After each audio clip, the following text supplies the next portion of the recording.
안녕하세요. 부자 오빠입니다. 엔비디아 실적 발표를 앞두고 있는데요. 어닝 서프라이즈는 거의 뭐 기정사실화된 것 같고, 문제는 주가가 오를 거냐 내릴 거냐 이거를 많이 궁금해 하실 텐데, 우리는 단타꾼들이 아니고 장기 투자자니까 사실 신경 쓸 필요가 없습니다.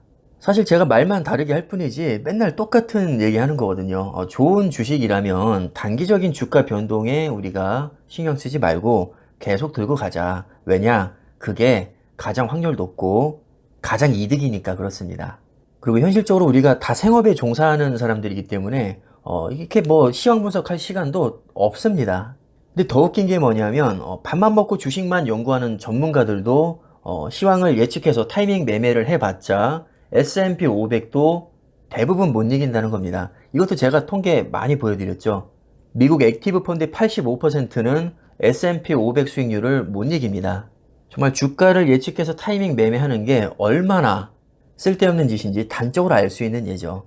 그렇기 때문에 제발 그놈의 시황 분석, 타이밍 매매에 대한 미련을 버리고 현실적으로 자, 우리가 생업에 종사하면서 적금 붙듯이 좋은 기업에 계속 투자하고 수량 조금씩이라도 늘려나가고 주식을 사업이나 부동산처럼 생각하고 기업이 지금 이익을 잘 내고 있는지 앞으로 이익을 잘 낼 것 같은지 이 정도만 모니터링하면 된다는 겁니다. 그럼 엔비디아 과연 전망이 어떨까요? 자, 최근 기사를 보면 요즘 가장 핫한 AI 칩 시장에서 최소 90% 이상을 차지할 것이라고 합니다. 엔비디아는 AI 연산에 최적화된 반도체를 만드는 기업이고요. 조금 더 뭐 자세히 설명해드리면 제조까지는 아니고 팹리스 업체니까 설계만 하는 기업이라고 하는 게 맞겠죠. 그럼 라이벌이 누가 있느냐? 딱 두 개밖에 없습니다. AMD와 인텔인데 보시다시피 AI 칩 시장에서 AMD를 압도함으로써 90% 이상을 차지할 거라고 합니다. 인텔은 왜 들어가 있지도 않냐? 고성능 AI 시장에서 인텔의 존재감이 거의 없기 때문입니다. 사실 인텔의 주력은 CPU죠. AMD도 엄밀히 말하면 CPU가 주력입니다. CPU와 GPU를 같이 하고 있긴 하지만 사실 GPU 쪽에서는 엔비디아한테 너무 많이 밀리거든요. 그래서 사실상 엔비디아의 독주 체제라고 보시면 됩니다. 그럼 엔비디아는 앞으로 향후 몇 년간 돈을 잘 벌까요? 저는 최소 10년 이상이라고 봅니다. 아무리 짧게 잡아도 10년 이상 동안은 이렇다 할 경쟁자가 나타나지 않을 겁니다. 제가 엔비디아 그래픽카드를 20년 넘게 써왔는데요. 그때도 엔비디아가 원탑이었고 지금도 정말 독보적인 원탑입니다. 그 사이에 1등 자리를 뺏긴 적 당연히 한 번도 없고요. 오히려 격차를 지금 더 벌리고 있습니다. 원래는 캐나다의 ATI라는 기업이랑 지금 양강체제를 형성했었는데 ATI가 망하고 AMD가 인수를 했었거든요. 그래도 AMD 하면 미국에서 굉장히 잘 나가는 반도체 기업이기 때문에 기대감이 사실 없지 않았었는데 아무리 AMD라 해도 엔비디아의 적수가 되지 못했습니다.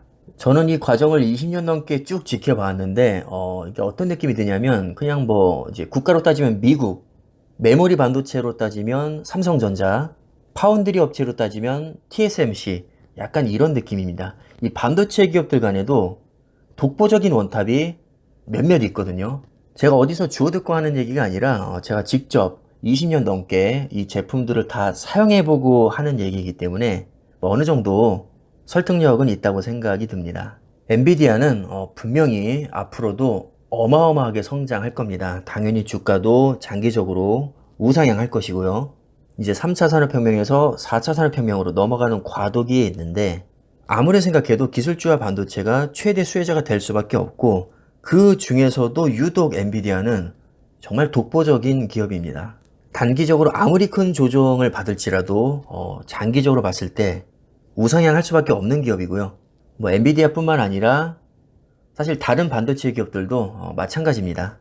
예를 들어서 ASML 같은 기업, 이 노광 장비 쪽에서는 정말 독보적인 기업이고 TSMC, 파운드리 쪽에서 완전 독보적이죠. 삼성전자, 메모리 반도체 쪽에서 완전 독보적이죠. 테슬라는 어떻습니까? 전기차 쪽에서 정말 독보적입니다. 또 모바일 분야에서 애플 완전 독보적이고 소프트웨어 분야에서는 마이크로소프트 독보적이죠.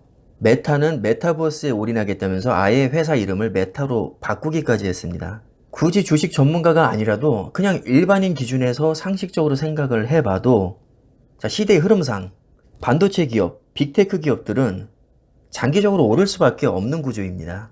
왜냐면 기술은 계속해서 발전할 테니까 말이죠. 그리고 우리에게는 주가를 예측할 만한 능력도 없고 시황을 매일 빡세게 분석할 만한 시간도 없습니다. 사실 먹고 살기 바쁘죠. 그래서 현실적으로 우상향할 확률이 가장 높은 기업들의 장기 투자를 하고 있는 거잖아요. 뭐 단기간에 크게 조정이 오면 뭐 그 기업이 망한답니까? 어차피 나중에 가면 많이 오를 건데 왜 굳이 머리 아프게 이제 시황 분석해가면서 주가를 예측하냐는 말이죠. 맞추지도 못할 거면서.